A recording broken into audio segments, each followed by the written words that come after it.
Hello, everybody. Today we will be reading the book Horseshoes Aren't Just for Good Luck, written by Deborah Ambrosa and illustrated by Marcy Ramsey. I had my best summer vacation when I was 9. I went to visit Graham, my great grandmother, and I saw the ocean for the first time. I rode on a train from the city all by myself.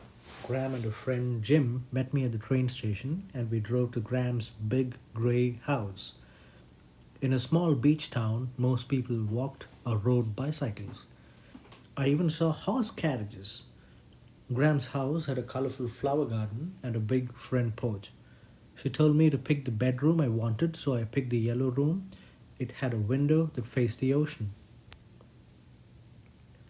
It was very quiet in Graham's house, but I could hear the sound of the waves. I wanted to see them up close. I ran downstairs to go to the beach. Graham stopped me. She said I couldn't go to the beach alone until I had learned the rules of the sea. We took off our shoes and walked to the beach together. Graham said I could walk along the beach between two rock jetties.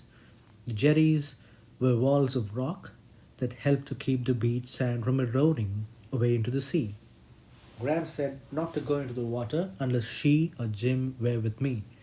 She told me about currents. The currents were strong flows of water that could drag me far out into the ocean. I learned a lot. That night, moonlight streamed into my room. I went to sleep listening to the waves.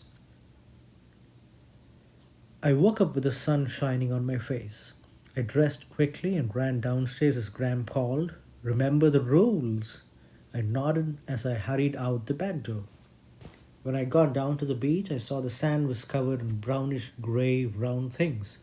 They had shells and pointed tails, some of them lying on their backs and wiggling. At breakfast, I asked Graham what those creatures on the beach were. She said they were horseshoe crabs, a type of arthropod. She said the waves carry them onto the beach.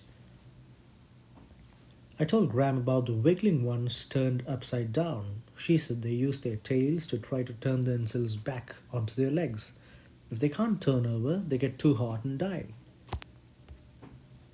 Graham told me that when the tide goes out, some crabs are left stranded on the beach. To stay cool, they try to dig into the wet sand. She said the female crabs lay green, jelly like eggs a few inches under the wet sand. One female horseshoe crab can lay 80,000 eggs in one season. Graham said that within 2 weeks, the larvae that develop from the eggs wash out to the ocean. The new larvae don't have tails yet. Toward the end of summer, they molt or shed their skin. Then they grow tails.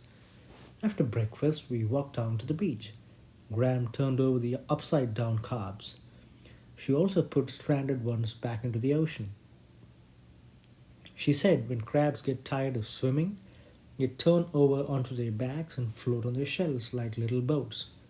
When they are hungry, they let themselves sink slowly to the bottom of the ocean. On the bottom, the crabs eat plants, small clams, worms, and other tiny sea animals. They grind food with their legs, so they have to be walking to chew their food. Scientists study horseshoe crabs to learn more about their 9 eyes and nervous systems. Also, their blood can be used to test for some human diseases and to test new drugs. Graham said horseshoe crabs have been around since dinosaurs roamed the earth. Graham gave me a job to do. Every morning I hurried to the beach to save as many crabs as I could.